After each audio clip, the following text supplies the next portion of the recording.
ഒരു ഭർത്താവും ഭാര്യയും അമ്മയുടെ ജന്മദിനം സന്തോഷത്തോടെ ആഘോഷിക്കുകയായിരുന്നു. എന്നാൽ അമ്മയുടെ ഒഴിഞ്ഞുമാറൽ നോട്ടങ്ങളും അച്ഛന്റെ വെറുപ്പോടെയുള്ള നോട്ടവും അവർ ശ്രദ്ധിച്ചില്ല. നടുവേദനയെ അതിജീവിച്ച് മെഴുകുതിരികൾ ഊതിക്കെടുത്താൻ അമ്മ കാലുകൾ ഉയർത്തി നിന്നു.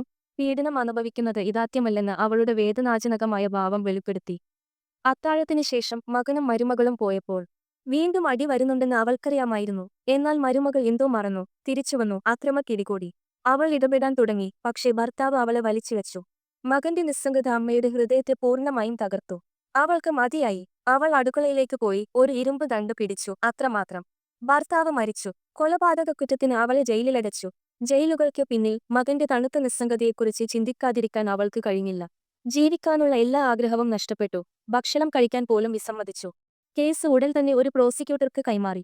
പ്രോസിക്യൂട്ടർ മ്യൂങ്ജോ ഫയൽ ലഭിച്ചപ്പോൾ അവൾ മരവിച്ചു. വൃദ്ധയുടെ കഴുത്തിലെ കഴുത്തു ഞെരിച്ചതിന്റെ പാടുകളും മുഖത്തെ ചതവുകളും അവളുടെ സ്വന്തം അമ്മയെ ഓർമ്മിപ്പിച്ചു. ചോദ്യം ചെയ്യുന്നതിനിടയിൽ വൃദ്ധ നിശബ്ദയായി.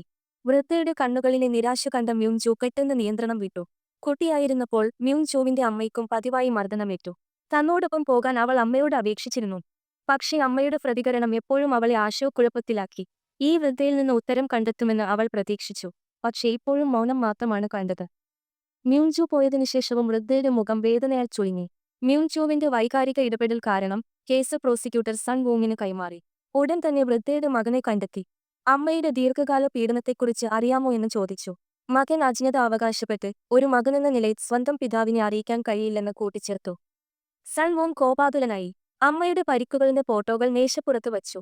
ഒടുവിൽ സമ്മർദ്ദത്തിൽ ആ മനുഷ്യൻ തന്റെ പിതാവിന്റെ അക്രമത്തെക്കുറിച്ച് തനിക്ക് അറിയാമെന്ന് സമ്മതിച്ചു. ആ രാത്രിയിൽ ആ മനുഷ്യൻ ഭാര്യയോട് എല്ലാം പറഞ്ഞു. അമ്മയെ അടിക്കുന്നത് കണ്ടും അച്ഛന്റെ അക്രമം കണ്ടും കണ്ടതെല്ലാം സാധാരണ നിലയിലാക്കിയും അവൻ വളർന്നു.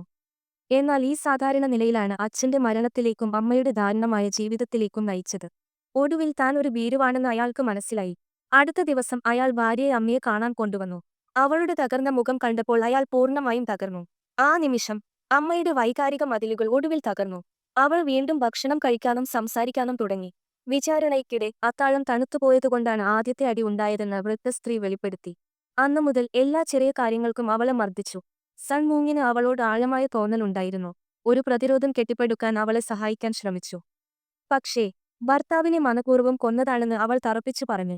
ഒഴികഴിവുകൾ പറയാൻ അവൾ ആഗ്രഹിച്ചില്ല. ഒടുവിൽ അയൽക്കാരുടെ നിവേദനങ്ങളും മകന്റെയും മരുമകളുടെയും സാക്ഷ്യത്തിന് നന്ദി. വൃദ്ധ സ്ത്രീക്ക് 2 വർഷത്തെ തടവ് മാത്രമേ ലഭിച്ചുള്ളൂ. കഥയുടെ ഗുണപാഠം: പീഡനം സഹിക്കുക എന്നത് ശക്തിയല്ല, സംസാരിക്കുക എന്നതാണ്. സ്നേഹം എന്നാൽ സംരക്ഷണം എന്നാണ്, നിശബ്ദതയല്ല. കൂടുതൽ കഥകൾക്കായി ലൈക്ക് ചെയ്യുക, സബ്സ്ക്രൈബ് ചെയ്യുക.